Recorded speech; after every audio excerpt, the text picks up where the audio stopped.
guerra dos 100 anos, que produziu, primeiro, uma forte queda da produção agrícola. Aí a gente pode imaginar o quê? Com a queda da produção agrícola, nós temos a alta dos preços e nós temos o que? A consequência imediata, que é a fome. Né? Bom, mas não só isso, com a queda da produção agrícola, nós temos a queda da renda dos senhores feudais. Tá? Ao mesmo tempo em que o custo da guerra elevava os gastos do senhor. Né? Então, a guerra dos 100 anos, ela vai provocar, em primeiro lugar, um enfraquecimento da nobreza feudal.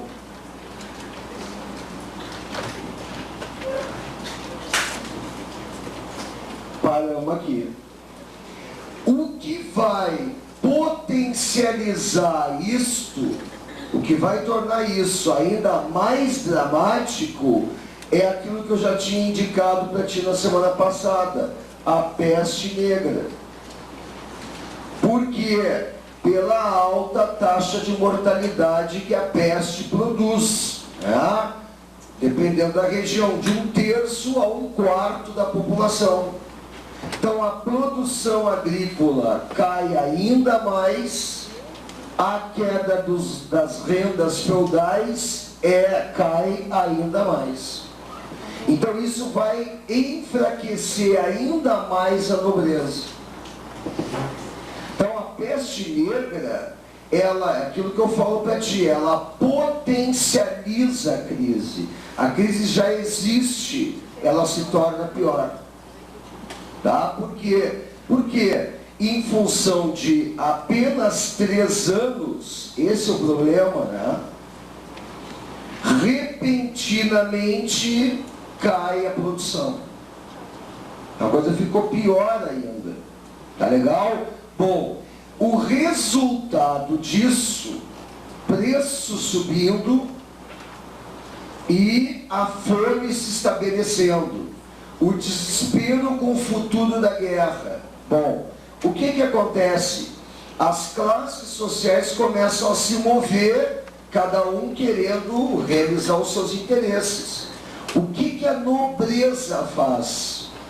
A nobreza, para tentar compensar a queda das suas rendas, desesperada com a guerra, a nobreza faz o quê? Ela faz 2 movimentos. Ela aumenta os impostos sobre as cidades. Mas por que aumentar imposto sobre a cidade? Porque só as cidades têm dinheiro. O camponês não tem dinheiro. O servo não tem dinheiro. Então as cidades têm que pagar impostos muito mais elevados. É aí que começa a surgir aquilo que já ouviu falar, quer dizer, os senhores começam a cobrar impostos sobre feiras, né? Os senhores começam a cobrar pela utilização das estradas, das pontes. Então isso começa a dificultar a vida da burguesia, do grupo mercantil, dos mercadores. Ao mesmo tempo, os senhores fazem o quê? Aumentam as obrigações feudais. Então, se na Corvéia tu trabalhava 3 dias por semana nas terras do senhor, agora tu vai ter que trabalhar 5. Né? Nas banalidades, tu pagava o dízimo para usar os fornos, agora tu vai pagar 2 vezes o dízimo. Então, os camponeses têm que pagar mais direitos feudais e a burguesia tem que pagar mais impostos. Isso leva ao desespero os camponeses, os servos. Qual é o resultado disso? As guerras camponesas. né? As guerras camponesas, ou as chamadas jaqueries. Jaquerie vem de Jacques. O que é Jacques? Jacques é a maneira pela qual os nobres chamavam os camponeses. A gente diz às vezes aqui, né? A gente vê na literatura, principalmente, porque não é um termo mais usado atualmente. Mas tu ouve assim, o João ninguém, né? O João ninguém, o caipira. Tá? Então o que eles diziam? O Jacques. Então, jaqueries são são as revoltas dos jaques, dos camponeses. Os camponeses atacam os castelos com o objetivo de anular os direitos feudais e eliminar fisicamente a nobreza. Um grande medo se abate sobre principalmente a França, que é onde a gente tem pesquisa com mais documentação. O interessante é que as jaqueries, as revoltas, não atacam as cidades. Por quê? Porque são estimulados pelas cidades. Quer dizer, a burguesia está estimulando os camponeses a se rebelarem contra a nobreza. Então, uma nobreza enfraquecida enfrenta uma guerra externa, enfrenta uma crise, estão empobrecidos e enfrentam uma revolta interna. Quando a gente diz o feudalismo entrou em crise a partir do século XV, o feudalismo terminou com a Revolução Burguesa do século XVIII, a gente não considera que no século XIV ele quase acabou. Porque a classe dominante, que é a nobreza, ela está a ponto do colapso aqui. Pensa na situação. Tu tem uma guerra externa e tu tem que manter os exércitos. Tu, Senhor, tem que manter as tuas tropas. Tu não tem mais dinheiro e tu tem uma guerra interna contra ti. Então a classe feudal, a nobreza e o alto clero estão sob forte pressão. Qual é o resultado disso? A história mostrou o seguinte: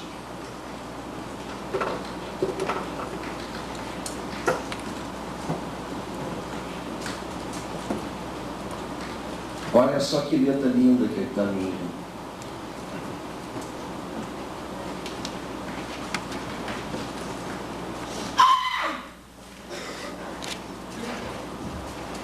Digo que é água, que é.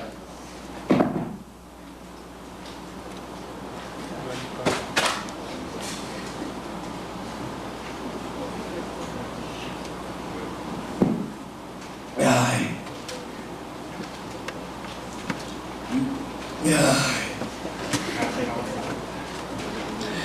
Paroxítona terminado em vogal, tem que acentuar. Século. Tá? Bom. Então, a primeira consequência, a primeira coisa que o século XIV mostrou foi o fortalecimento da figura do rei. A expressão é essa, né? A formação, o surgimento das monarquias nacionais. É a mesma coisa? Claro que é. Quer dizer, o surgimento, monarquia, monarquia, né? Poder de um, poder centralizado. Então as monarquias, o poder centralizado que se estende sobre toda a nação.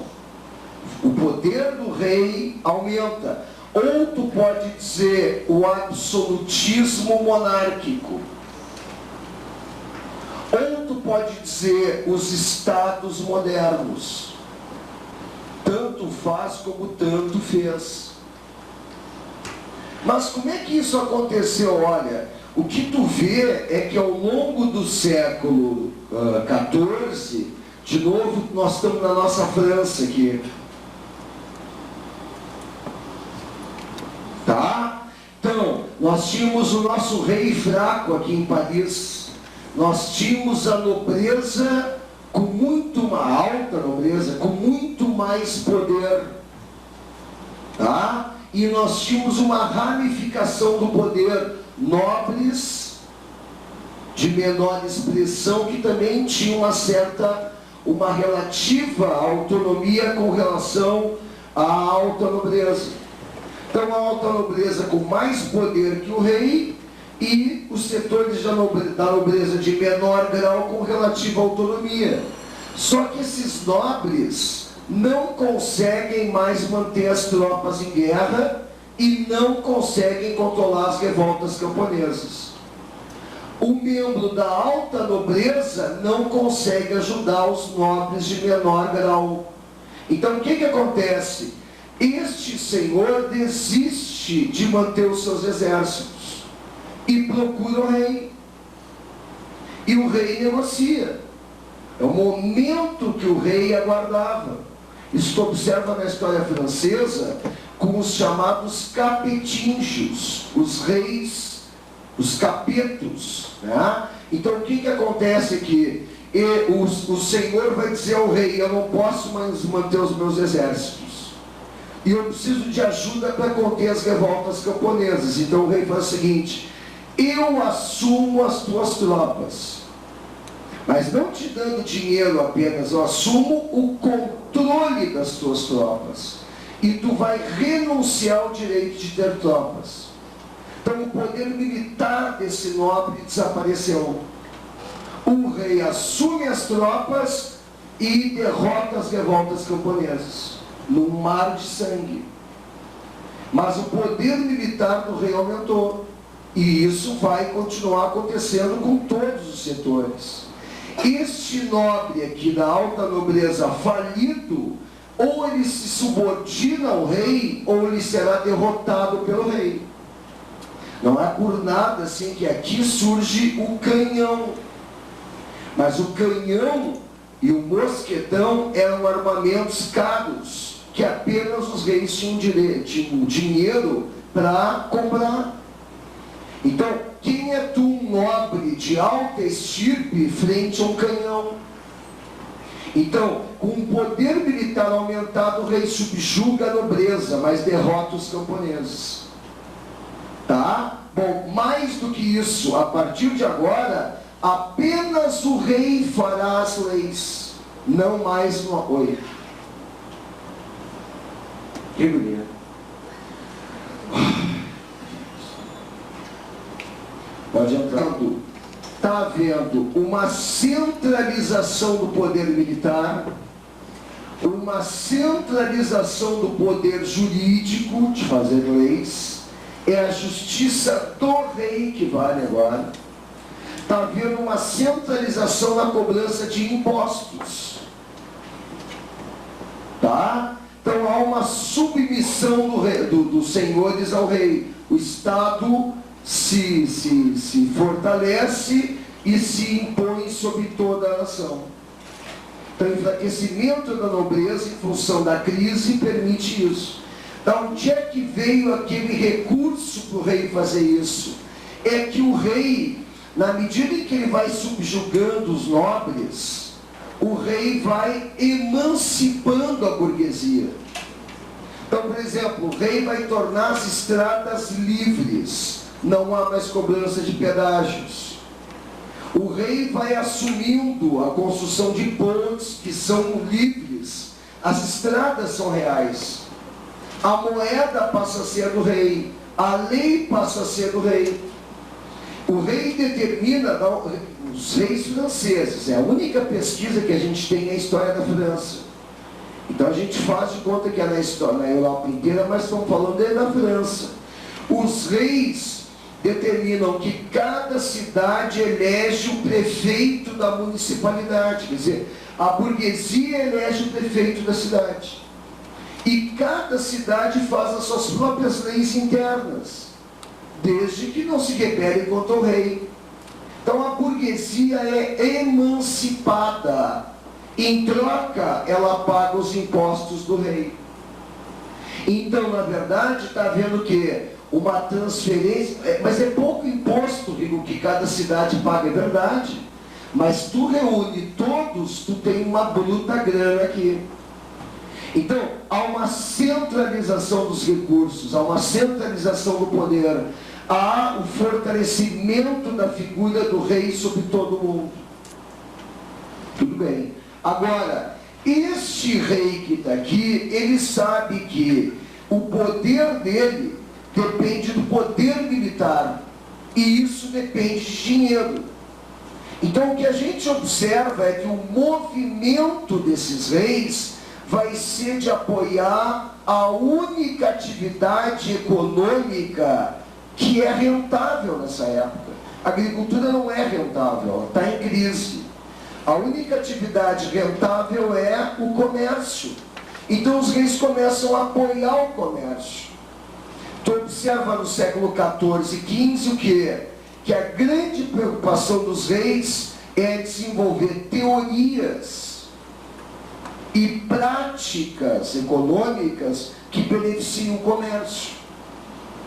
O conjunto dessas atitudes comerciais dos reis é chamado de mercantilismo.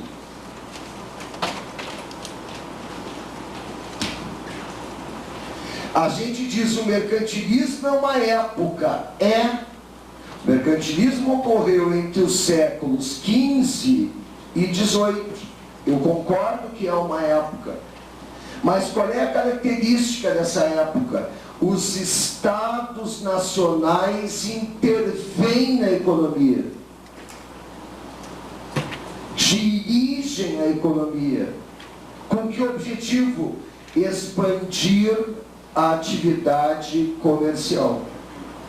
Então o mercantilismo é uma época através da qual, ou na qual, o Estado apoia a atividade comercial. Aí aquelas teorias todas que vocês vão estudar depois em História Geral. A balança comercial favorável, o ionismo, aquela coisa toda. Tá? Quer dizer, tem que exportar mais do que importa, tem que proteger o comércio nacional, todas as tarifas protecionistas, a dificuldade, né? Criar dificuldades para que o comerciante estrangeiro venda no país, coisas desse tipo. Agora, estes reis mercantilistas logo são despertados pela burguesia para um dado. O que interessa no comércio é o comércio de produtos caros, de produtos luxuosos, de produtos raros, que possam obter altos lucros no mercado. É claro, né? Não é comércio de tecido de algodão rústico. Não é vendendo bandeirinha do Internacional na esquina que tu vai ganhar. Aliás, o Inter jogou muito bem o Grenal e conseguiu empatar.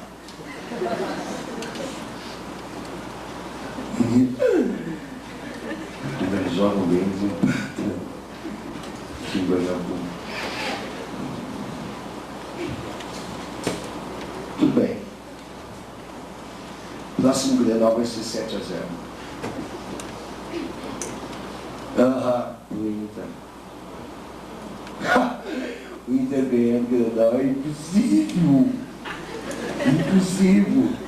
Tá? Então, o rei percebe que o negócio é o comércio das especiarias do Oriente.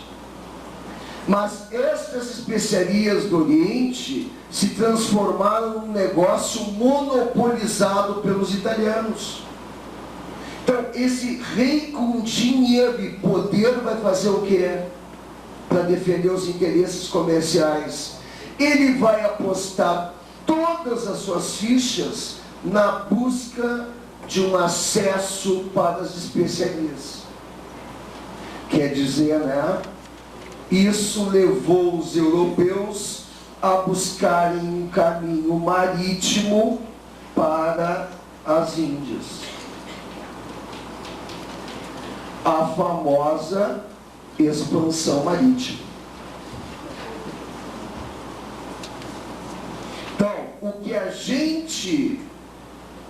a gente observa, então, é que realmente a expansão marítima é mercantil.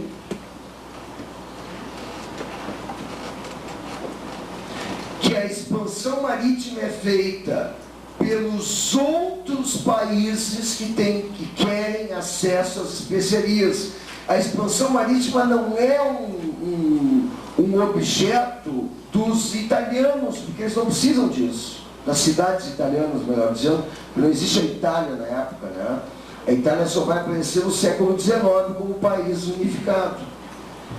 Então, as cidades italianas têm um monopólio. Isso é obra das burguesias e dos estados dos outros países, como Portugal, como Inglaterra, como Espanha, como França, como Holanda. Muito bem. Então, o que a gente precisa lembrar? Isto aqui é uma teoria, que eu já te falei. Na verdade, isso diz respeito, historicamente, à França. Mas a gente faz de conta que não sabe disso. E faz de conta que isso vale para a Europa inteira. Não é verdade? Sim, mas tu vai ter que fazer de conta. Se cai uma coisa assim na prova, não diz de que país é, e eles tratam como se fosse da Europa inteira, nós também vamos fazer isso. Então isso em tese valeria para todos os países. Então isso aqui seria uma teoria para todos. Seria uma teoria geral. Todo mundo fez isso, é uma lei geral. O vestibular trabalha assim, nós também vamos. Agora, o que está acontecendo em algumas universidades, eu cito a UX, que é uma prova, quem fez e quem for olhar sabe que é difícil. A UPF, faz fundo, que é difícil, e a URGS, eles têm feito o quê? Eu não vou mais chover no molhado. Porque enquanto eu falava, todo mundo aqui sabia onde é que eu ia parar. Então, a banca da vestibular, ela sabe que vocês sabem disso. Então, o que eles fazem? Eu vou tentar inovar isso. Inovar de que maneira? Ao invés de pegar a teoria geral, eu vou pegar o caso de um país só. Pegar o caso de um país. E em vez de estudar o geral, vou estudar o particular. E que país eles escolhem? O país que iniciou tudo isso, o país que iniciou a expansão marítima. Então eles pegam o caso particular do pioneiro. Não é de jornal. Desculpa por ter acertado. Então eles pegam o caso do pioneirismo português. É o nosso segundo título. Então, ou cai a teoria geral, ou cai o caso português. Mas um dos dois vai estar na tua prova. E se eu esquecer, eu te mato.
achou Portugal?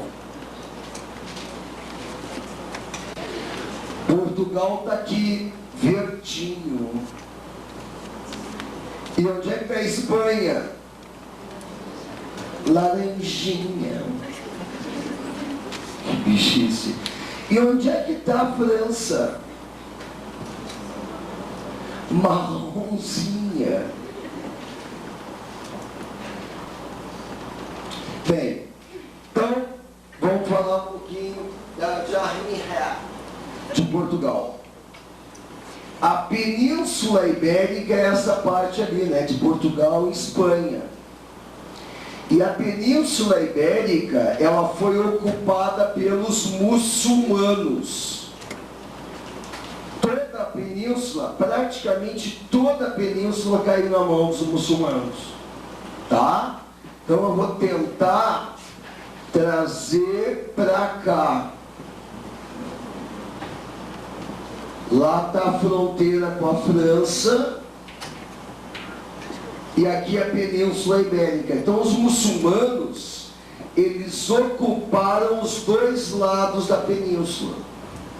Porque aqui nós temos montanhas, né? Então as áreas férteis foram ocupadas pelos muçulmanos. Varreram os cristãos daqui. O que sobrou foram alguns reinos cristãos ao norte. Mas as áreas importantes, a partir do século VIII, início do século IX, ficaram na mão dos muçulmanos. Tá legal? Bem, então eu vou botar o nome deles aqui, não porque caia na prova, mas para a gente poder conversar. Os dois primeiros só que nos interessam. Tá? Tem mais dois aqui. Vou dizer assim. Tá? Bom, Leão e Castela. A partir do século IX, essa é a situação. Cristãos, muçulmanos. Tá legal. Quando iniciaram as cruzadas, século XI, houve o que? Um deslocamento dos cristãos para lutarem contra os muçulmanos no Oriente. São as cruzadas. Mas houve um desdobramento das cruzadas no século XII. Qual é esse desdobramento? O Papa e os reis da França vão fazer o quê? Vão tentar expulsar os muçulmanos da Península Ibérica. Então a ideia seria, com tropas, apoiarem esses reis cristãos contra os muçulmanos. Então é um movimento cruzadista. Tudo bem. Então ocorrem cruzadas na Península Ibérica que ganham um nome próprio, Guerra de Reconquista. Quando é que elas começam? Século XII. Tá? Bom, os sucessivos condes de Portugal vão ampliar ainda mais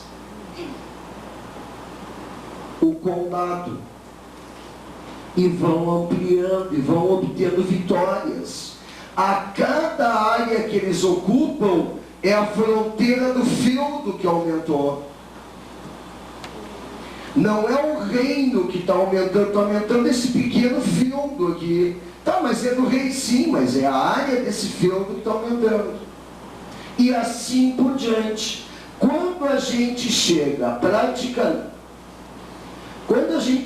praticamente no final do século XIII, este feudo já tem esse tamanho todo aqui. Ele é maior que o reino de Leão. E daí, Vigor, que cresce dentro desses condes aqui, a ideia de, vamos nos independizar e vamos nos declarar reino. E eles são tão importantes que eles fazem isso e o Papa os apoia e o rei da França os apoia.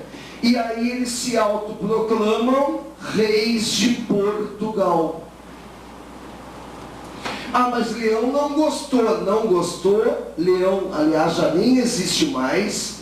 Se fundiu com Castela e ficou sob o domínio de Castela. Mas é o mais importante membro da luta contra os muçulmanos. Vai haver uma rivalidade? Vai. Mas o inimigo comum são os muçulmanos. Essa rivalidade está abafada. Por quê? Porque os muçulmanos estão ali. É inevitável, Castela gostaria de ter Portugal de volta. E Portugal está sempre desconfiando de Castela. Então é uma briga meio surda, mas ela existe. Tá? Bom, as terras sempre foram deles e continuaram deles. As tropas sob o comando deles continuaram. Os impostos eles cobravam, continuam cobrando. As leis eram feitas por eles, continuam.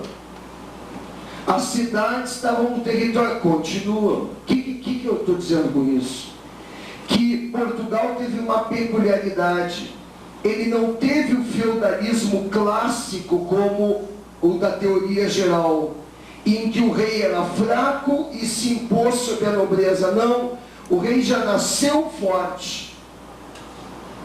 O Estado Nacional nasceu junto com Portugal, na formação dele. O rei não teve que derrotar a nobreza, não foi preciso a crise para o rei se fortalecer. Então houve uma centralização política precoce. Houve uma centralização precoce de recursos, de dinheiro. A nobreza já era fraca, né? Então, quem é que fez isso aqui? A dinastia de Borgonha, que são aqueles condes que eu te falei, que fizeram o quê? Fizeram uma centralização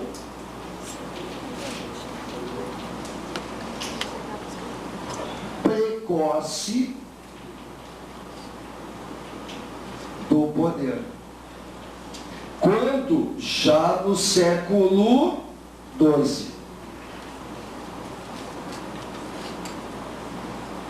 Não foi preciso derrotar. A nobreza já nasceu subordinada. Então, uma nobreza débil, fraca demais para lutar contra o rei.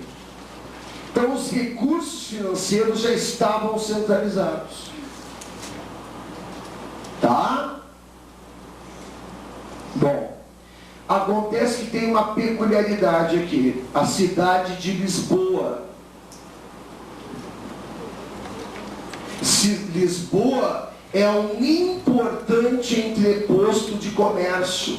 Lisboa faz a ligação entre a Itália e o Mar do Norte, praticamente no mesmo caminho, no meio do caminho, quer dizer. Então vejam bem o que acontece. Os italianos vendiam especiarias do norte e compravam tecidos, ferro, artefatos de ferro e pólvora. Assim. Então o que os caras pensam no momento? Para que eu vou até lá? Por que eu não faço o seguinte? Faço uma filial em Lisboa. Levo as mercadorias até Lisboa. E esses caras aqui vão abrir uma filial em Lisboa. Levo até Lisboa. Então Lisboa virou o centro desse comércio aqui. Então uma importante burguesia existe aqui. Holandeses, italianos, judeus, muçulmanos, né? Prussianos, tem uma importante cidade, uma importante burguesia aqui. Mas ao contrário do que a gente pode imaginar, os reis estão em guerra. E eles cobram impostos sobre o comércio de Lisboa para manter a guerra. Ao invés de apoiar a burguesia, os reis estão extorquindo a burguesia. Quer dizer, os Borgonha, quer dizer, o Estado português, ele já está centralizado, mas ele ainda não tem uma mentalidade mercantilista. Então, ao invés de apoiar, eles brigam. Então, existe o quê? Uma forte rivalidade com a burguesia de Lisboa. Então é a peculiaridade de Portugal. Tem um Estado centralizado, mas não é um Estado mercantilista. O que fez com que surgisse o mercantilismo? Morreu o rei de Portugal. Então, morte de Dom Fernando I. E em função da morte do Dom Fernando I, começou uma crise sucessória. Então, para aí, uma crise sucessória. Por quê? Bom, porque os sucessores do Dom Fernando devem ser ou a mulher, a Dona Leonor, ou a Beatriz, que é a filha. Bom, mas a filha é a segunda na linha sucessória. A primeira é a Leonor.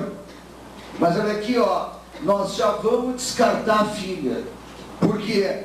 Porque a Dona Beatriz, ela é casada com o rei de Castela.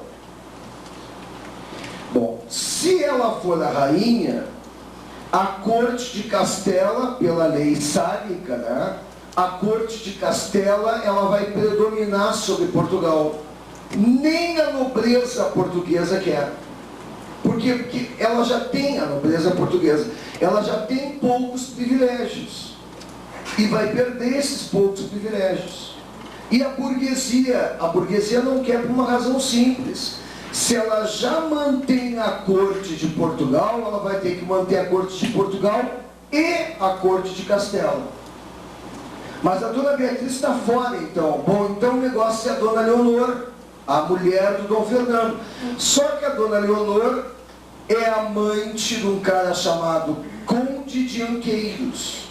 O Conde de Anqueiros lidera uma ala da nobreza portuguesa que quer a aliança com Castela. Então o resultado disso aqui é que de um lado vão ficar as Borgonha, a Leonor e a Beatriz, e do outro lado vai ficar a nobreza, uma parte da nobreza, e a burguesia de Lisboa, que não querem nenhuma das duas. Quem lidera esse movimento, vamos chamar assim, nacionalista, é um nobre chamado Mestre de Avis. Mestre de Avis.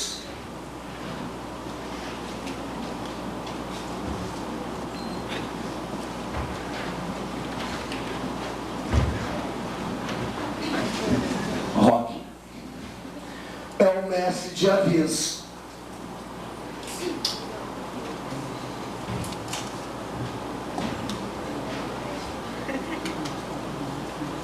Alongamento.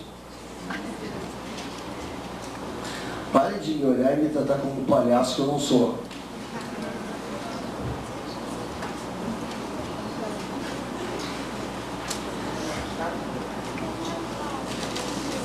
Mestre de Avis lidera um movimento contrário aos Borgonha que comprometem a independência de Portugal.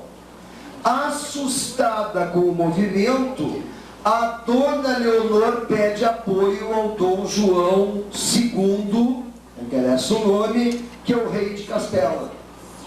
As tropas de Castela invadem Portugal.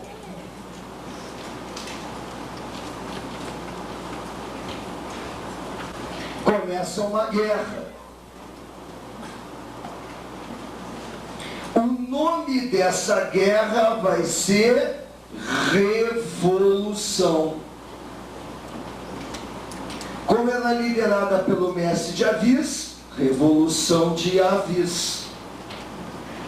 Com o dinheiro dos mercadores de Lisboa, o mestre de Avis pôde formar um exército mercenário, que pôde comprar armamentos. Castela não tem, mas os revolucionários têm canhões, têm mosquetões.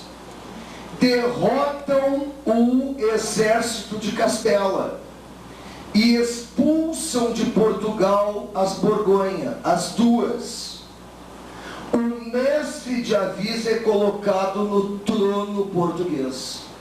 Então a Revolução de Avis foi vitoriosa. O mestre de Avis é colocado no trono com o nome de Dom João I. Tá, Rigo, mas qual é a importância histórica? É uma revolução, mas o que mudou na história portuguesa? Bom, então em primeiro lugar, acabou a dinastia de Borgonha. Vai começar uma nova dinastia, que são os sucessores do mestre de Avis. Então começa a dinastia de Avis. Bom, o Dom João vai nomear um conselho real. Nesse conselho real estão os membros da nobreza que o apoiaram e representantes da burguesia portuguesa, da burguesia de Lisboa.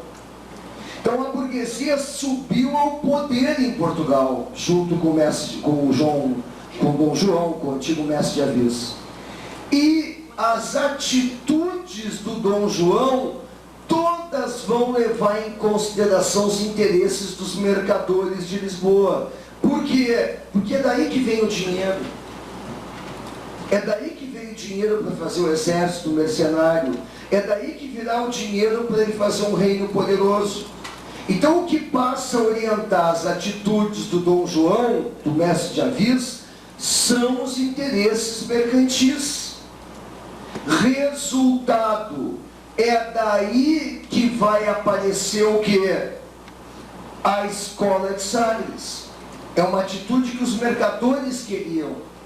O infante Dom Henrique é filho do Dom João. E ele será nomeado responsável por procurar um caminho marítimo para as Índias, forma pela qual a burguesia de Portugal vai ter acesso às especiarias.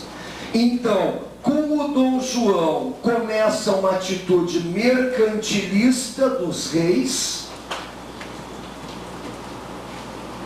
e no reinado do Dom João vai aparecer a escola de Sagres, que a gente vai conversar daqui a pouco, que vai fazer os primeiros passos da expansão marítima portuguesa.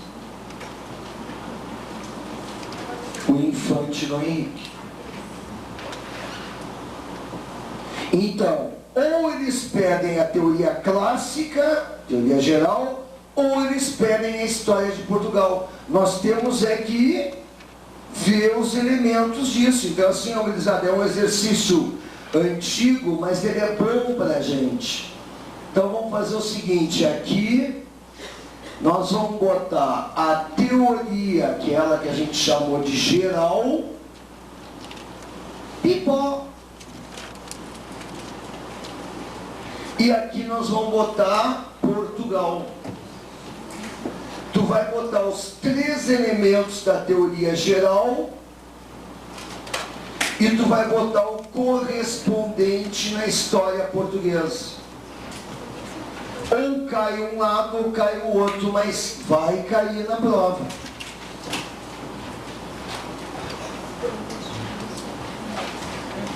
Faz. Que não fizer, perde o tipo. O tipo seca quando tu te levantar para sair,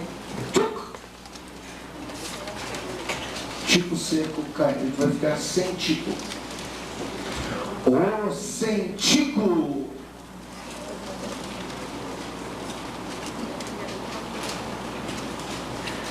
Vocês.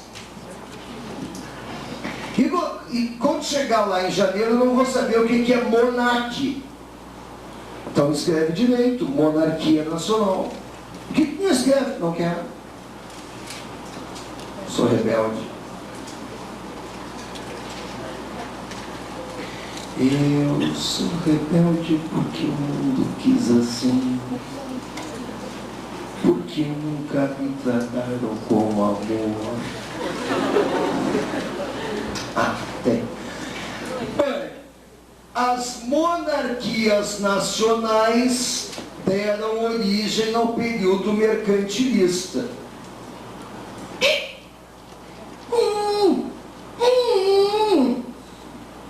E o mercantilismo, a expansão marítima. Escreve direito, expansão marítima. Não esquece que é com 2 S. Expansão marítima.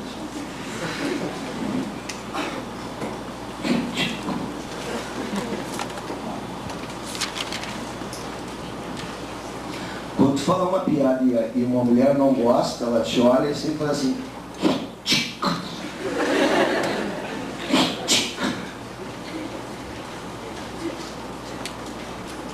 Tá.